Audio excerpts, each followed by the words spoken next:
Everyone, welcome back to this channel. आज के इस वीडियो में हम देखने जा रहे हैं क्लास 3 के बच्चों के लिए first term English test paper. अभी बच्चों के टर्म एग्जाम स्टार्ट हो गए हैं, तो अगर आप अपने बच्चों को एग्जाम्स के लिए प्रिपेयर करना चाहते हैं तो वीडियो को पूरा एंड तक देखें। वीडियो अगर आपको अच्छा लगे, हेल्पफुल लगे तो प्लीज वीडियो को लाइक करें।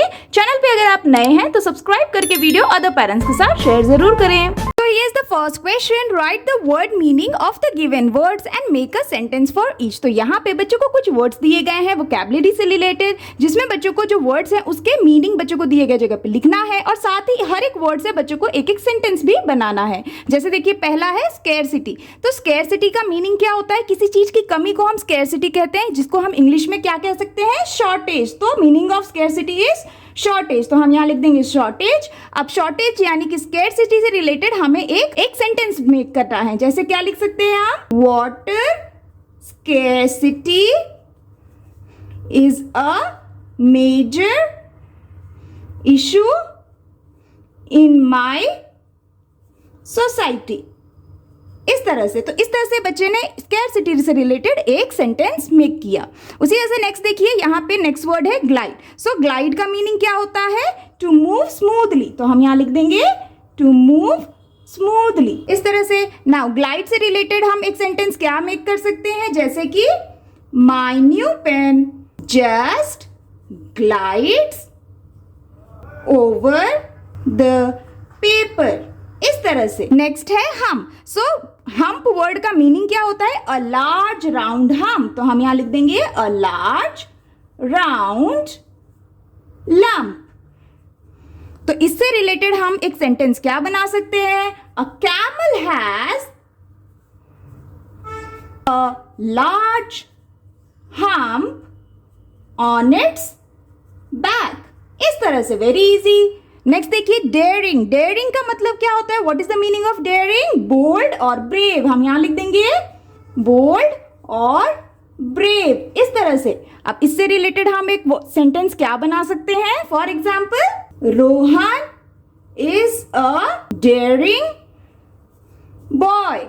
इस तरह से वेरी इजी। तो इस तरह से बच्चों को लिटरेचर में या फिर वोकैबुलरी में कुछ वर्ड सिखाए जाते हैं, जिसके वर्ड मीनिंग्स भी सिखाए जाते हैं। उससे रिलेटेड सेंटेंस बच्चों को बनाना सिखाया जाता है, जिससे कि उनकी वोकैबुलरी इंप्रूव हो। तो आप इस तरह की वर्कशीट जरूर दें। इस तरह के क्वेश्चंस बच्चों को जरूर दिए जाते हैं और आप प्रैक्टिस जरूर कराएं। Now here is the next question. Complete the story with the help of the given words. तो यहाँ पे बच्चों को फिलिंग द ब्लैंक्स वे में एक शॉर्ट स्टोरी दी गई है, जिसके वर्ड्स को बच्चों को फिल करना है यूजिंग दीज वर्ड्स और बच्चों को कंप्लीट करना है। जैसे देखिए, पहला है यहाँ पे हम स्टोरी पढ़ लेते हैं। A fox dash near a dash farm. तो यहाँ पे हम कौन से वर्ड्स का यूज कर सकते हैं? अ फॉक्स लिव्ड, हम यहाँ लिखेंगे lived near a dash farm. Which type of farm? Grape farm. तो हम यहाँ लिख देंगे grape farm. He thought he could dash some grapes. So he thought he could eat some grapes. तो हम यहाँ लिख देंगे ईट, और यहाँ पे हम वर्ड्स को कट करते जाएंगे ताकि हमें याद रहे कि हमने इसे लिख लिया है। Next, he dash bunch of grapes dash from the grape plant. So he saw, तो हम यहाँ लिखे हैं he saw bunch of grapes dash from the grape plant. He saw bunch of grapes dash from the grape plants means hanging. Hanging, यहाँ लिखेंगे हम hanging from the grape plant. But he could not reach it. He dashed up to pluck it. He jumped. He jumped, यहाँ हम लिख देंगे jumped up to pluck it. Every bunch of grape was too far from him to reach. As he dashed away, he said, I am sure these grapes are all dash. So as he walked, यहाँ क्या आएगा? Walked. As he walked away, he said, I am sure that these grapes are all sour. तो यहाँ हम लिख देंगे sour.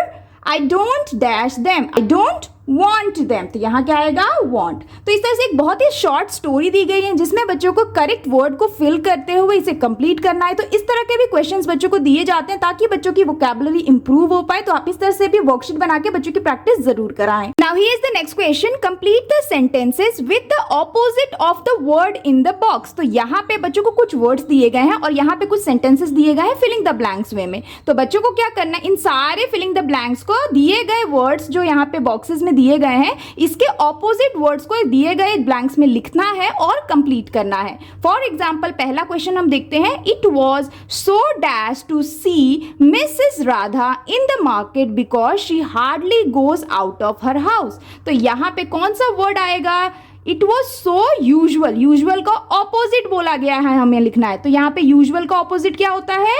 Rare. It was so rare, यहाँ हम लिखेंगे rare to see Mrs Radha in the market because she hardly goes out of her house. तो इस तरह से जो भी वर्ड्स करेक्टली ब्लैंक्स में फिट होंगे ना दिए गए बॉक्स में से, उसका ऑपोजिट वर्ड बच्चों को लिखना है। नेक्स्ट देखिए, Sam didn't have time to dash his suitcase. तो यहाँ क्या आएगा? Sam didn't have time to pack. Pack का ऑपोजिट क्या होगा? अनपैक। तो हम यहाँ लिखेंगे अनपैक हिज सूटकेस, इस तरह से। Next, we should never be dash in games. We should never be, यहाँ पे फेयर का अनफेयर होगा। We should never be unfair, fair का opposite unfair in games. Next है, I don't wear high heel shoes, they are very dash. So I don't wear high heel shoes, they are very comfortable का क्या होगा? Opposite uncomfortable. हम यहाँ पे क्या लिखेंगे? अनकंफर्टेबल, इस तरह से। ये हो गया ऑपोजिट ऑफ कंफर्टेबल। नेक्स्ट देखिए, the jailer ordered the guards to dash the prisoners chain. तो यहाँ पे कौन सा वर्ड का हमें ऑपोजिट लिखना है? Tie. The jailer ordered the guards to, tie का ऑपोजिट क्या होगा? Untie. To untie the prisoners chain, इस तरह से। सेम वे नेक्स्ट है, mister Ram is very dash and rude to his servants. तो यहाँ पे वर्ड कौन सा बचा है? काइंड। तो काइंड का ऑपोजिट क्या होता है? Mister Ram is very mean. Mean लिख सकते हैं, या फिर काइंड का ऑपोजिट अनकाइंड भी होता है। तो दोनों में से बच्चे कोई भी लिख सकते हैं, mean and rude to his servant. तो इस तरह से ना बच्चों को ऑपोजिट वर्ड से रिलेटेड इस तरह की वर्कशीट बना के आप बच्चों की ऑपोजिट वर्ड से रिलेटेड प्रैक्टिस जरूर कराएं, क्योंकि इस तरह के क्वेश्चन भी बच्चों को जरूर इंक्लूड किए जाते हैं। Here is the next question, write down the names of a group to which the following nouns belongs. तो यहाँ पे ना बच्चों को सेट ऑफ कुछ वर्ड्स दिए गए हैं, हर एक सेट में जो वर्ड्स है ना वो कौन से टाइप ऑफ नाउन है बच्चों को वो फाइंड करके उसे बच्चों को दिए गए जगह पे लिखना है। जैसे देखिए पहला है ring, ear ring, bangle, necklace. तो ये किस टाइप ऑफ नाउन है? नाउन मतलब नेम, प्लेस, एनिमल और thing. Name of a person, place, animal और थिंग को हम नाउन कहते हैं। तो उसमें से ये कौन सी कैटेगरी ऑफ नाउन है? Ring, ear ring, bangle, necklace. तो ये कौन सी कैटेगरी ऑफ नाउन आएगा? ये आएगा थिंग कैटेगरी। तो हम यहाँ लिख देंगे थिंग, इस तरह से। नेक्स्ट देखिए, फ्रांस, पाकिस्तान, चाइना, इंडिया। तो ये कौन सी कैटेगरी ऑफ नाउन है? ये है प्लेस के नेम। तो हम यहाँ लिख देंगे प्लेस। नेक्स्ट देखिए, सीमा, डॉक्टर, फार्मर, रिया। तो यहाँ पे ये सारे जो वर्ड्स हैं ये किसी नेम ऑफ पर्सन से रिलेटेड है, इसीलिए ये क्या हो जाएगा? Person category of noun. हम यहाँ लिख देंगे। नेक्स्ट देखिए, टॉय, फ्रूट, पेंसिल। अगेन ये सारे वर्ड्स क्या है? थिंग कैटेगरी ऑफ नाउन है। तो हम यहाँ लिख देंगे थिंग। इस तरह से ना बच्चों को नाउन से रिलेटेड वर्कशीट दी जाती है और पढ़ाया जाता है। तो इस तरह के क्वेश्चन भी बच्चों को जरूर इंक्लूड करें और प्रैक्टिस कराएं। Now here is the next question. Write if the nouns are common or proper nouns. In case of proper nouns, rewrite using capital letter, and if common noun, write CN. तो यहाँ पे ना बच्चों को कुछ words दिए गए हैं, इन वर्ड्स को बच्चों को आइडेंटिफाई करना है कि ये कॉमन नाउन है या प्रॉपर नाउन है। अगर कॉमन नाउन है तो उसके सामने बच्चों को CN लिखना है जो कि है कॉमन नाउन, और अगर प्रॉपर नाउन है तो बच्चों को उसे करेक्ट फॉर्म में, यानी कि प्रॉपर नाउन हम कैसे लिखते हैं? कैपिटल लेटर यूज करके, तो उसे उस तरह से लिखना है करेक्ट वे में। जैसे देखिए पहला हम देखते हैं, यहाँ पे वर्ड है गोट। तो गोट क्या है? कॉमन नाउन है या प्रॉपर नाउन है? तो गोट यहाँ पे स्पेसिफिक किसी गोट की बात तो की नहीं जा रही है, तो ये क्या हो गया? ये है कॉमन नाउन। तो हम लिख देंगे CN, कॉमन नाउन। नेक्स्ट देखिए जनवरी। तो जनवरी क्या है? एक मंथ का नाम है ना, स्पेसिफिक मंथ का नाम है। तो ये हो जाएगा प्रॉपर नाउन। तो हम इसे करेक्ट वे में लिखेंगे, जे को हम कैपिटल लिखेंगे, जनवरी, इस तरह से। नेक्स्ट देखिए लैपटॉप। अब लैपटॉप किस तरह का लैपटॉप है ये तो हमें बताया नहीं गया है, यहाँ पे स्पेसिफिक लैपटॉप की बात नहीं की जा रही है। तो ये क्या हो जाएगा? Common noun. तो हम CN लिख देंगे। नेक्स्ट है नोटबुक। नोटबुक भी क्या है? कॉमन नाउन है, हम CN लिखेंगे। नेक्स्ट देखिए स्पेस क्राफ्ट। स्पेस क्राफ्ट क्या है? कॉमन नाउन है या प्रॉपर नाउन है? तो यहाँ पे स्पेस क्राफ्ट स्पेसिफिक व्हीकल का नाम हो गया स्पेस क्राफ्ट, इसीलिए ये हो जाएगा प्रॉपर नाउन। तो हम यहाँ पे स्पेस क्राफ्ट में S को कैपिटल फॉर्म में लिखेंगे, स्पेस क्राफ्ट, इस तरह से। नेक्स्ट देखिए नेबर। नेबर क्या है? कॉमन नाउन है या प्रॉपर नाउन? तो ये है कॉमन नाउन। तो हम CN लिख देंगे। नेक्स्ट है पेंसिल। अगेन पेंसिल भी कॉमन नाउन है क्योंकि ये स्पेसिफिक पेंसिल की बात नहीं की जा रही है। नेक्स्ट है मंडे, मंडे क्या है, स्पेसिफिक डे का नाम है मंडे, इसीलिए इसे हम करेक्ट वे में लिखेंगे, एम को कैपिटल लिखेंगे और क्योंकि ये प्रॉपर नाउन है। नेक्स्ट है गंगा, अगेन गंगा क्या है, प्रॉपर नाउन है तो हम जी कैपिटल कर देंगे गंगा, इस तरह से।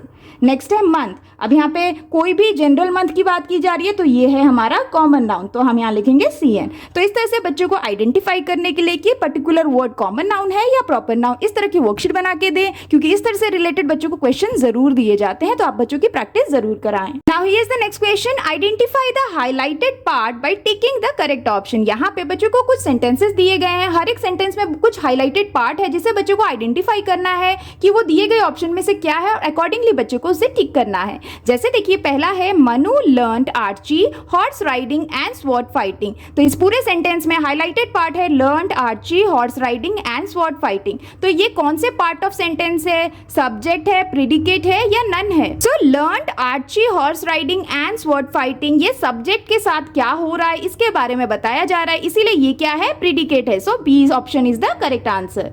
नेक्स्ट देखिए archery is the skill of using a bow to shoot arrows, तो इस पूरे सेंटेंस में जो हाईलाइटेड पार्ट है वो है आर्ची इज द स्किल, तो ये क्या है, सब्जेक्ट है, प्रेडिकेट है या नन है? तो यहाँ पे देखिए आर्ची इज द स्किल, यहाँ पे आर्ची के बारे में बात हो रहा है लेकिन हाईलाइटेड किया है आर्ची इज द स्किल, तो ना ही ये सब्जेक्ट है और ना ही प्रेडिकेट में आएगा, तो ये किस में आएगा, सी ऑप्शन नन। नेक्स्ट देखिए the green frog jumped into the pond, इस पूरे सेंटेंस में the green frog highlighted part है, तो क्या है ये, सब्जेक्ट, प्रेडिकेट और नन? तो यहाँ पे ग्रीन फ्रॉग क्या है, सब्जेक्ट है, क्योंकि इसी के बारे में हम सेंटेंस में बात कर रहे हैं, इस पे फोकस कर रहे हैं द ग्रीन फ्रॉग पे, इसीलिए ये हो जाएगा हमारा subject, so A option is the correct answer. Next देखिए the baby cried all afternoon, तो यहाँ पे ये क्या है, cried all afternoon, subject, predicate और नन? तो यहाँ पे सब्जेक्ट के बाद जो बाकी के लेफ्ट ओवर सेंटेंस होते हैं वो हमेशा क्या होते हैं, प्रेडिकेट, जो सब्जेक्ट के बारे में बता रहा है, so B option is the correct answer.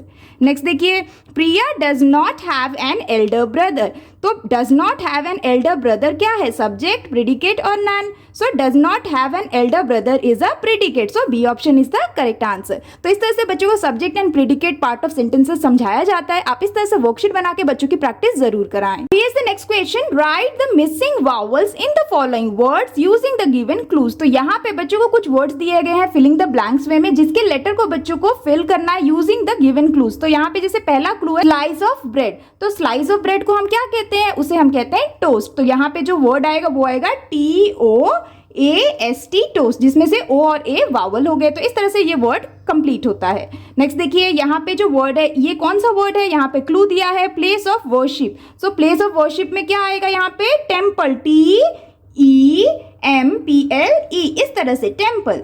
Next देखिए यहाँ पे जो वर्ड है इसके लिए क्लू दिया है यूज्ड व्हाइल कुकिंग, तो ऐसा कौन सा वर्ड हो सकता है जो हम कुकिंग के लिए यूज करते हैं और जिसमें वावल्स होंगे स्टार्टिंग में और यहाँ पे, तो वो क्या हो सकता है, यूज्ड व्हाइल कुकिंग में आ जाएगा एप्रिन, APRON, एप्रिन, इस तरह से। नेक्स्ट देखिए यहाँ पे जो वर्ड है उसके लिए क्लू दिया है अ सी एनिमल, तो वो क्या हो सकता है, सील, SEAL, सील। नेक्स्ट देखिए यहाँ पे जो वर्ड है वो है a type of house, a type of house जिसमें वावल हो, तो वो क्या हो सकता है, इग्लू, IGLOO, इग्लू, इस तरह से। नेक्स्ट देखिए यहाँ पे जो वर्ड है वो है a name of a fruit, तो नेम ऑफ अ फ्रूट जो पी से स्टार्ट होता है जिसमें वावल्स हो, जैसे कि पोमोग्रेनेट, POMOGRANATE, पोमोग्रेनेट, इस तरह से। तो इस तरह से बच्चों को वावल्स और कॉन्सोनेंट्स भी बच्चों को प्रैक्टिस कराया जाता है, जिससे रिलेटेड बच्चों को इस तरह की वर्कशीट दी जाती है, प्रैक्टिस कराई जाती है, तो आप इस तरह की वर्कशीट बना के बच्चों की प्रैक्टिस जरूर कराएं। Here is the next question, circle the word that comes first in alphabetical order, तो यहाँ पे बच्चों को सेट ऑफ कुछ वर्ड्स दिए गए हैं जिसमें से बच्चों को सर्कल करना है हर एक सेट में ऐसे वर्ड को जो अल्फाबेटिकल वे में सबसे पहले आएगा। जैसे देखिए पहला सेट ऑफ वर्ड में कौन कौन से वर्ड है, बाउंस, अट्रैक्ट, एयरपोर्ट, लंच, तो इन सारे वर्ड में से अल्फाबेटिकल वे में कौन सा वर्ड सबसे पहले आएगा, तो सबसे पहले तो हम फर्स्ट लेटर से कंपेयर करेंगे, तो सबसे पहले आएगा ए, जिसमें से दो टाइप ऑफ वर्ड है जिसमें ए स्टार्ट होता है, तो ये दोनों तो वर्ड में ए दोनों कॉमन है, इसीलिए हम नेक्स्ट लेटर को चेक करेंगे, तो नेक्स्ट लेटर में अट्रैक्ट में टी है और एयरपोर्ट में आई है, तो टी और आई में सबसे पहले क्या आता है, आई आता है, यानी कि एयरपोर्ट जो वर्ड है वो सबसे पहले आएगा, तो हम इसे सर्कल करेंगे अल्फाबेटिकल वे। नेक्स्ट देखिए वर्ड है देयर डेट केयरफुल प्रोग्राम, तो as per the alphabetical order सबसे पहले कौन सा वर्ड आना चाहिए, तो सबसे पहले जो वर्ड आएगा वो आएगा केयरफुल, क्योंकि ये सी से स्टार्ट होता है तो ये आएगा सबसे पहले, इसीलिए इसको हम सर्कल करेंगे। नेक्स्ट देखिए यहाँ पे नेक्स्ट सेट ऑफ वर्ड है नंबर, नाइस, नाइन, नेस्ट, तो यहाँ पे देखिए सारे जो वर्ड्स है वो एन से ही स्टार्ट हो रहे हैं, तो सारे तो कॉमन हो गए, तो हम नेक्स्ट जो लेटर है उससे कंपेयर करेंगे। तो नंबर में है यू, नाइस में है आई, नाइन में भी आई है और नेस्ट में है ई, तो अकॉर्डिंग टू अल्फाबेट सबसे पहले कौन सा वर्ड आना चाहिए, नेस्ट, क्योंकि यहाँ पे ई है जो सबसे पहले आता है अल्फाबेटिकल वे में, इसीलिए नेस्ट वर्ड सबसे पहले आएगा, तो सर्कल करेंगे। नेक्स्ट देखिए शार्क, स्पोर्ट, स्लो, आउल, तो यहाँ पे सबसे पहले अल्फाबेटिकल वे में क्या आएगा, सबसे पहले आएगा ओ, क्योंकि ओ के बाद ही ऐसा आता है ना, तो सबसे पहले आउल आएगा, तो हम इसे सर्कल कर देंगे। नेक्स्ट देखिए पिकल, जंप, टाइट, पेजेस, तो यहाँ अल्फाबेटिकल वे में सबसे पहले कौन सा वर्ड आएगा, तो सबसे पहले आएगा जंप, क्योंकि ये जे से स्टार्ट हो रहा है, तो हम इसे सर्कल कर देंगे। नेक्स्ट देखिए yarn, yummy, yes, yet, again यहाँ पे ये जितने भी वर्ड है वो वाई से स्टार्ट हो रहे हैं, तो हम क्या करेंगे, हम सेकेंड लेटर से इसको जज करेंगे, तो सेकेंड लेटर में यार्न में है ए, यमी में है यू, यस में है ई और येट में भी ई है, तो सारे वर्ड में सेकंड लेटर में सबसे पहले कौन सा आएगा, यान, क्योंकि इसका सेकंड लेटर ए है इसीलिए सबसे पहले हम अल्फाबेटिकल वे में इससे पहले लिखेंगे, सो यान को हम सर्कल करेंगे। तो इस तरह से बच्चों को अल्फाबेटिकल ऑर्डर बच्चों को समझाया जाता है, सिखाया जाता है, जिससे रिलेटेड आप इस तरह की वर्कशीट बना के बच्चों को जरूर दें, क्योंकि इस तरह के क्वेश्चन भी बच्चों को जरूर पूछे जाते हैं। That's all for today's videos friends, I hope कि आपके बच्चों के लिए ये इंग्लिश का टर्म एग्जाम पेपर काफी हेल्पफुल रहा होगा। अगर आपको वीडियो अच्छा लगा हो, बच्चों के लिए हेल्पफुल रहा हो, तो प्लीज वीडियो को लाइक करें, चैनल पे अगर आप नए हैं तो सब्सक्राइब करना बिल्कुल भी ना भूलें। मिलती हूँ आपसे नेक्स्ट वीडियो या वर्कशीट के साथ, तब तक के लिए take care and bye bye.